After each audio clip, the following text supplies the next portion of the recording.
Bien, vamos con el capítulo 5.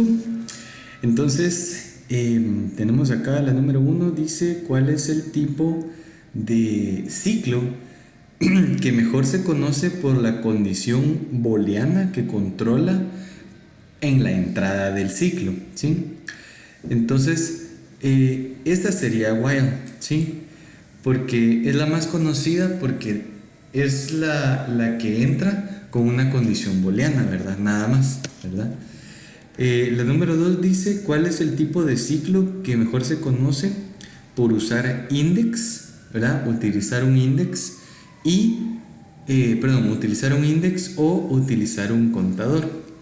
Siempre sabemos de que los contadores se utilizan mucho en los ciclos, pero el que más se conoce por utilizar los contadores es el for tradicional, ¿sí? El que tiene su condición, tiene su inicialización, después viene su condición y hasta de último sería la iteración, que sería este contador o index. La número 3 dice cuál es el tipo de ciclo que se garantiza de que el cuerpo de ese ciclo se ejecute al menos una vez.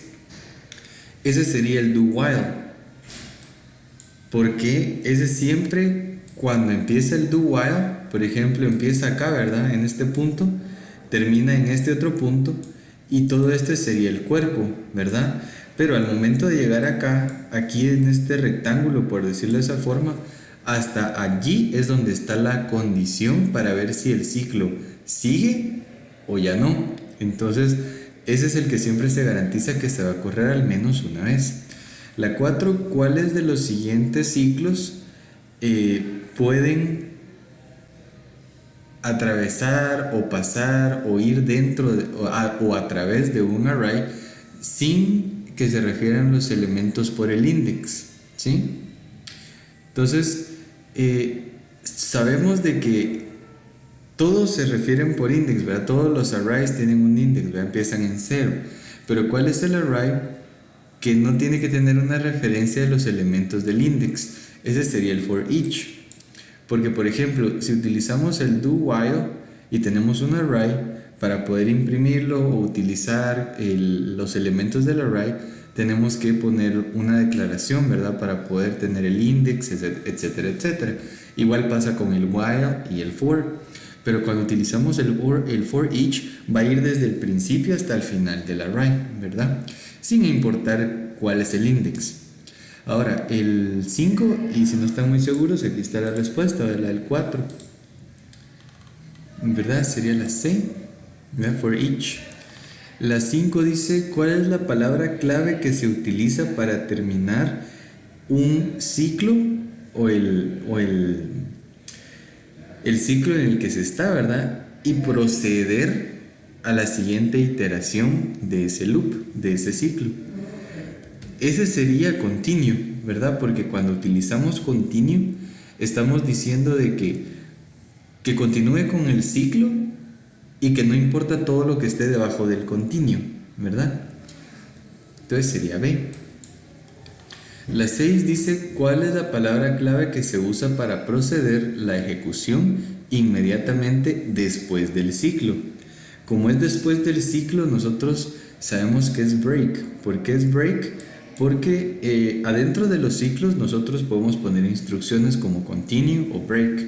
Break es cuando se sale de las iteraciones, ¿verdad? O sea, cuando hay un break, se sale y continúa en el lugar o en la línea después de donde se está declarando o donde está declarado el scope del ciclo, ¿verdad? Por ejemplo, nosotros tenemos aquí un for, lo voy a hacer en bloc de notas, perdón.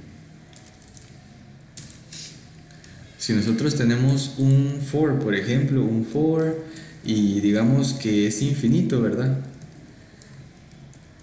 Y pues aquí tenemos código, y si en dado caso en algún momento nosotros ponemos break, se va a salir hasta en este punto, ¿sí? Que es después de lo que es el ciclo. La número 7 dice cuál es el tipo de ciclo que tiene 3 segmentos dentro de un paréntesis. Ese sería el for tradicional porque tiene 3 segmentos. El primer segmento lo vamos a ver acá. Por ejemplo, tenemos un for. El primer segmento sería la inicialización. Después, con punto y coma, ¿verdad? Va la condición. Y de último, la iteración, ¿verdad? Entonces son 3 secciones dentro de un paréntesis. La 8, ¿cuáles de las siguientes declaraciones son verdaderas? Entonces tenemos solo 1 y 2. La 1 dice, un for tradicional puede iterar a través de un array empezando por el index 0. Eso sí es verdad, porque nosotros, si por ejemplo tenemos un for, ¿verdad? Y queremos iterar, por ejemplo, un array de enteros, por ejemplo, este array, digamos de que es un array de enteros y tienen, por ejemplo, no sé, 100 enteros adentro, supongamos. Entonces, si yo lo quiero iterar, ¿verdad? Tendría que ser una inicialización, ¿verdad? Una i igual a 0 y menor a array.length, ¿verdad? El array.length sería el tamaño del array y más. Entonces aquí adentro nosotros digamos que los queremos imprimir, ¿verdad? Que es lo más fácil, ¿verdad?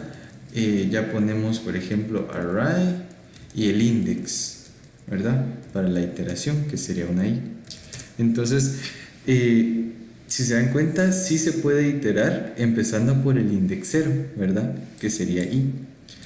Ahora, dice la 2, un for tradicional puede iterar a través de un array empezando desde el final. Eso también se puede, solamente lo que hay que cambiar es lo siguiente. La inicialización sería, en vez de ser en el index 0, que sería el primer elemento, empezaríamos desde el último, que sería array.length-1. Aquí digamos sería i, cambiaríamos, ¿verdad? Siempre y cuando sea mayor o igual a 0, ¿verdad? Entonces siempre y cuando esto se dé, va a iterar, pero solamente acá le vamos a hacer un decremento de una unidad para que se vaya iterando el elemento por elemento, ¿verdad?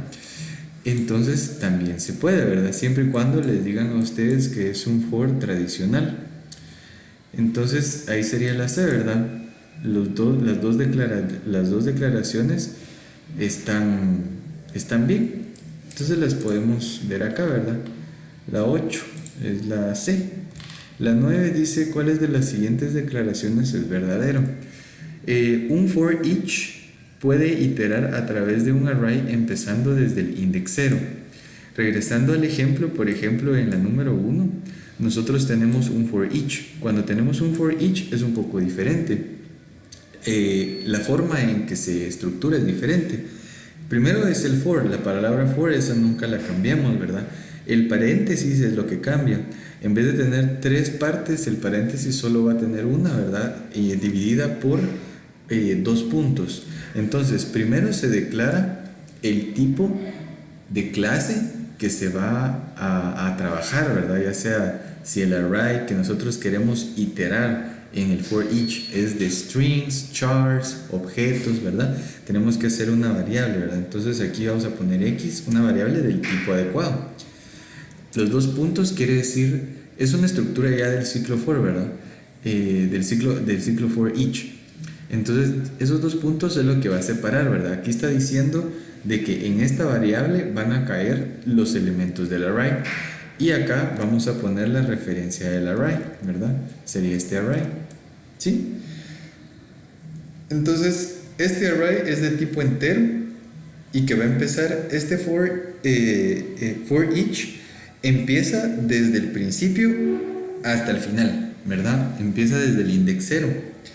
Este for each sirve para hacer búsquedas en realidad en arrays que son cortos, ¿verdad? Porque busca desde el principio hasta el final y puede ir comparando, ¿verdad? Para encontrar un match, si en dado caso se quiere hacer una búsqueda.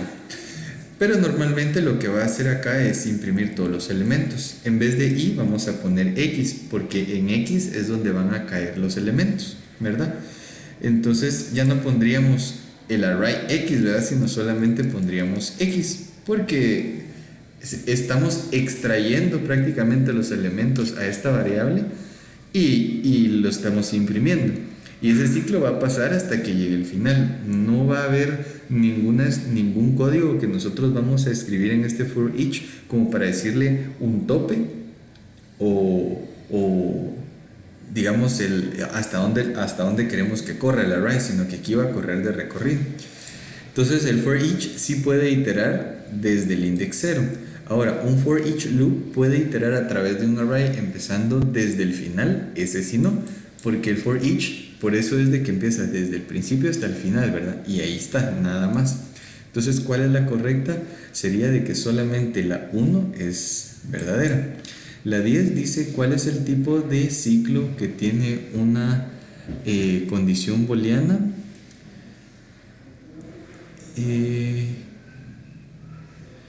Que primero, ok, permítame, ¿cuál es la primera o sea, dice, ¿qué tipo de ciclo tiene una condición booleana que primero es revisada después de una sola iteración a través del ciclo? Para resumírselos, ¿verdad? No lo puedo decir bien. ¿Cuál es el tipo de ciclo que tiene una condición pero que tiene al menos una iteración y hasta después se da la condición, ¿verdad? Sería the while. ¿Por qué? Porque ese es el ciclo que, como les decía, ¿verdad? Empieza acá, hace lo que tiene que hacer de código, termina acá y hasta en este rectángulo que ven acá está la condición. Si esto es true, por ejemplo, si eso es verdadero, o como se lo estructuren, ¿verdad? Normalmente si es true va a regresar haciendo el ciclo. Cuando es false ya continúa, ¿verdad? Entonces esa sería la primera sección.